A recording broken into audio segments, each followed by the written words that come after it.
Hey, this is just a quick review of this Napier Ford Maverick tent. As you can see, I kind of have it set up. There's a lot of gripes with this tent. I would not recommend it off the jump unless you're really set on it. Kind of turning the camera all around. But you can see when you're inside of it, there's plenty of room. I mean, you could totally lie down if you're less than 6 foot. Your feet would obviously go into the tailgate. But this is what it looks like when it's mostly set up. Comes with these two little strings here that you can, tie down. So that would tie down that side, but the rest of it is sort of here. And I may be having something wrong. My setup, 98% is probably not right, but the manual isn't really that obvious. So first thing we'll do is we'll take a look at that. So I got it set up here. It just says before you begin, some instructions, and then this actually flips up and goes into what's in the kit. So got some fiberglass poles, a couple bags. Bag's pretty small, about the size of a 2-person tent. And then the instructions don't really have any words. It kind of just tells you to go through things. And so I'll just kind of show you how I ended up getting along with that and some of my issues with that. So my first thing is that you have to take the antenna off the vehicle. And I guess that makes sense, but here's the antenna. It's just a screw, so it's not a big deal. It screws right on, screws right off. Fundamentally how this is working, right? You have 2 fiberglass poles. This one's just for a little bit of a rain cover here. It's a smaller fiberglass pole. You have 2 fiberglass poles here. Putting them in was not a problem at all. Here's the other one here. And then ultimately how this works, right? So this gives you, the fiberglass poles actually give you the structure, and it's the tension of these bands all around your vehicle which actually give the structure rise. And so as you can see here, it's pretty tight. If you're worried about bugs, I mean, I wouldn't even go with this in the first place, but I can't imagine that many getting in. Pretty small things, but you got to watch out. Let's talk about some of the gripes. So this tension here, this guy is actually what pulls the whole thing back. And this is where my biggest issue, one of my biggest issues is there's so much tension right here at this point, and there's no reinforcements at all. You can see we have the antenna mount just there, but how this actually clips, you won't believe it. It has to go to the hood of the vehicle. And I've tried messing with this to get it to go over here, but look what it's doing to the rubber. I mean, just by sitting here with all that tension, it's just totally pulling and eating up of that rubber. And I really want to figure out how to get it here. And I think you can. I think it just needs to be played with more. But ultimately how this works, let's open the hood. And if you don't know how to do that, you just jerk on that twice. This is a XLT, by the way, because that's actually going to be really important when we get to how the rims work. So we'll just open this. Give me 1 second. See, still looking nice and clean, hybrid. Recalls out the ass. So yeah, here's how this works. Let me loosen this so I can show you. It's gonna be a long video.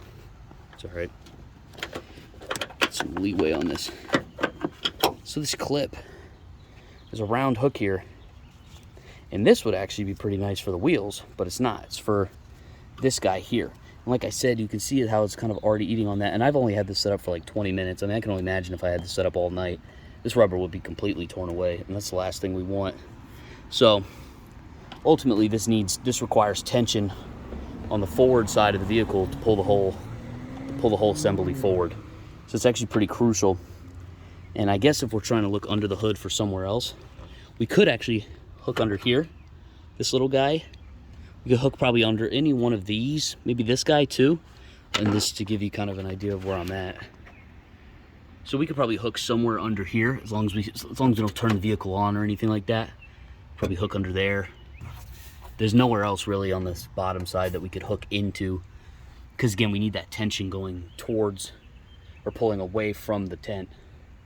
And so yeah, so the real issue is, right, it wants you, if we go to, and I can confirm this with the instructions, it wants you to hook it onto this guy, but when you go to shut the vehicle, or when you go to shut the hood, the whole thing drops down, and that's how we get our tension near that rubber. So yeah, I haven't really found a solution for that, but that's definitely a big issue. Once it is tensioned, it's fine. But like I said, there's a lot of tension on this specific focus area. Same on the other side of the vehicle, which I don't really like particularly.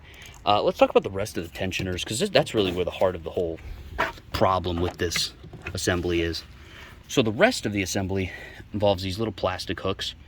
I don't know, it's probably like a centimeter, so I can fit my finger in there. And they clip in. Now there's spots on the Maverick where these can clip in, and then there's spots where they just can't. And depending on if you have the XLT or the XL or the Lariat, especially when it comes to the wheels, you might not be able to get it to work. And so here's what I mean by that. So here we have the wheel one, tension, and if we pull it out, it's the same plastic, but the thickness of the XLT rims, there's no bite to it. And I guess I can try and get my phone in there to show you. I mean, this is pretty thick metal. There's really nowhere to bite. You gotta, I guess you just have to trust me on it, but there's really nowhere to bite. If you find somewhere, I mean, let me know. That's the only spot that I've really found, and it really kind of just depends on the rotation of your vehicles when you go to park. But I mean, you can pull on it a little bit, but so it's got a pretty good seat. I mean, I can pull on that, it's not going to fall out. But here's the weird part on the other side of the vehicle. Oh, and then there's one more here, but there's just no tension for it. Which is why I think I have it assembled wrong potentially. So I have the hook down here, and I mean, I might have that wrong. I probably have that wrong. Let's see. So if we go to the other side, this is where things just start to go bananas. So this is, if we go to compare sides of the vehicle, you'll immediately tell I have something's wrong. I did something wrong. I don't know what I did wrong, but I did something wrong. And that's because I have this pocket here. This is a notable gap. So bugs, spiders, you name it, can go in there. Rainfall wise, the only concern I have really with it right now is that nothing really over here, but this is pretty loose. I mean, I could easily see rain just pulling down on that. Maybe the strings back here, if you do manage to tie this down somewhere, you can tie it to a tree. I mean, pretty much anywhere you're camping, you could find somewhere to, deal with that tie down. But yeah, and so again, we have a lot amount of tension. So, and if I could pull this down, I mean, I can give it a good force or two, and it'll hold. And I can slide this tensioner around, but it's the same plastic clips. If you go to the wheel, I'm dealing with an issue. I just can't seem to get the clip to stay in. So here, I'll loosen this guy, and we'll try and put the clip in.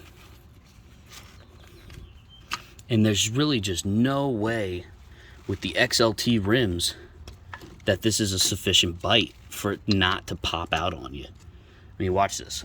God, I gotta hit myself. I mean, I guess you got something, but I mean, well, actually, maybe that's the sweet spot there then, because I have it on the same side. Yeah, I guess you just gotta find your sweet spot, and then you can give it some tension. What I do like is that they have these little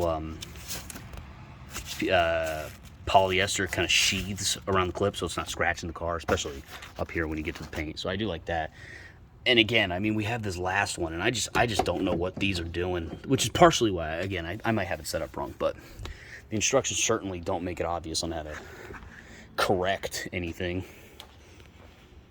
So yeah, I mean, for when it was on sale for like $80, I mean, I don't think you can complain about it. But for the price that they're charging now, which I think it was like $149, $139, I think you're better off just camping in a tent, man. I really do. Yeah, again, this is the Napier Ford Maverick tent. A couple of other things just to wrap up. There's so much tension here, and there's no reinforced fabric at all. I mean, this is a lot of tension right here wrapping around the bed. I hope you don't have any loose, any sharp edges here, because it's gonna slice right through it. I mean, again, this could be just due to how I did it wrong or right, I don't know. They also come with these pockets that are basically useless because they press right up against the light. Again, could be me, could be user error, I don't know. Yeah, so I think maybe after playing with it, potentially replacing some clips, I think we could get it in working order to where it feels a lot more reliable. But yeah, this is really where we gotta put our attention, because I just don't know. I don't know how we're supposed to do. I mean, there's so much tension on that right now. Listen, I mean, there's so much tension and we're getting this kind of sag.